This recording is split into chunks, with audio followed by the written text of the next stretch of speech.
செந்தில் பாலாஜிக்கு நிபந்தனை ஜாமீன் வழங்கி உச்சநீதிமன்றம் தீர்ப்பளித்துள்ளதற்கு முதல்வர் மு.க.ஸ்டாலின் வரவேற்பு அளித்திருக்கிறார்.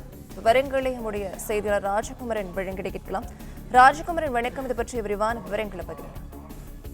471 நாட்களுக்கு பிறகு அமலாக்கத்துறை வழக்கிலிருந்து ஜாமீன் பெற்றிருக்கக்கூடிய முன்னாள் அமைச்சர் செந்தில் பாலாஜி நிபந்தனை ஜாமீனில் வெளிவரக்கூடிய சூழ்நிலையில் முன்னாள் அமைச்சர் செந்தில் பாலாஜியை வரவேற்று முதலமைச்சர் மு.க.ஸ்டாலின் தன்னுடைய சமூக வலைதள பக்கத்தில் இந்த பதிவினை வெளியிட்டிருக்கின்றார்.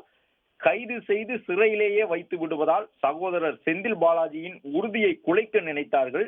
முன்னிலும் உரம் பெற்றவராய் சிறையிலிருந்து வெளியில் வரும் சகோதரர் செந்தில் பாலாஜியை வருக வருக என வரவேற்கின்றேன் என்று குறிப்பிட்டிருக்கக்கூடிய முதலமைச்சர், உன் தியாகம் பெரிது, உறுதி அதனினும் பெரிது என்று குறிப்பிட்டு முதலமைச்சர் மு.க.ஸ்டாலின் முன்னாள் அமைச்சர் செந்தில் பாலாஜிக்கு கிடைத்திருக்கக்கூடிய இந்த நிபந்தனை ஜாமீனுக்கு வரவேற்பு தெரிவித்திருக்கின்றார்.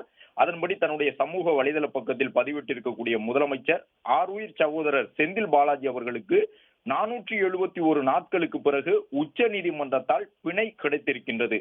அமலாக்கத்துறையானது அரசியல் எதிரிகளை ஒடுக்கும் துறையாக மாற்றப்பட்ட தற்போதைய சூழலில் அதற்கு உச்ச நீதிமன்றம் ஒன்றே விடியலாக இருக்கின்றது என்ற தன்னுடைய கருத்தை தெரிவித்திருக்கின்றார். எமர்ஜென்சி காலத்தில் கூட இவ்வளவு நாட்கள் சிறை வாழ்க்கை கிடையாது என்று குறிப்பிட்டிருக்கக்கூடிய முதலமைச்சர், அரசியல் சதி செயல்கள் 15 மாதங்கள் தொடர்ந்தன என்று செந்தில் பாலாஜியினுடைய கைது நாட்களை சுட்டிக்காட்டி தனது கருத்தை பதிவிட்டிருக்கின்றார்.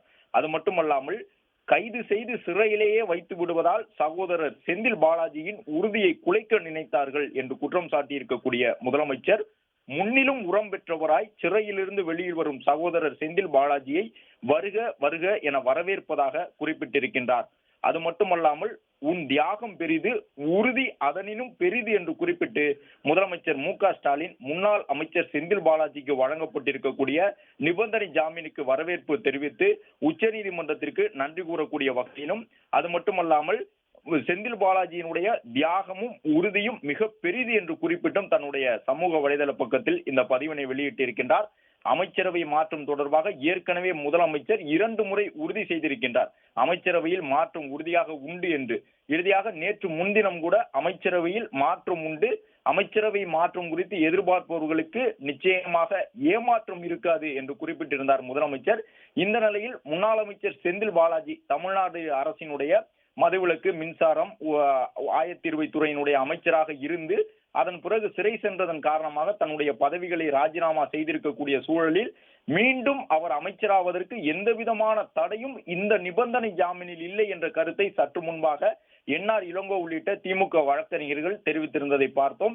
இந்த நிலையில் முதலமைச்சர் மு.க.ஸ்டாலின் முன்னாள் அமைச்சர் செந்தில் பாலாஜிக்கு வரவேற்பு தெரிவித்து இந்த பதிவினை வெளியிட்டிருக்கின்றார்.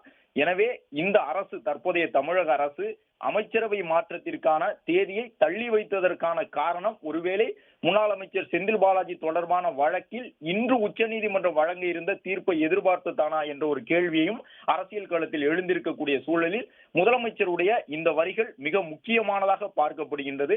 அது மட்டுமல்லாமல், முதலமைச்சர் மு.க.ஸ்டாலின் கைது செய்து சிறையிலேயே வைத்து விடுவதால் சகோதரர் செந்தில் பாலாஜியின் உறுதியை குலைக்க நினைத்தார்கள் என்றும், முன்னிலும் உரம் பெற்றவராய் சிறையிலிருந்து வெளியில் வரும் சகோதரர் செந்தில் பாலாஜியை வருக வருக என தான் வரவேற்பதாகவும், செந்தில் பாலாஜியின் தியாகம் பெரிது, உறுதி அதனினும் பெரிது என்று குறிப்பிட்டு இந்த பதிவினை வெளியிட்டிருக்கின்றார்.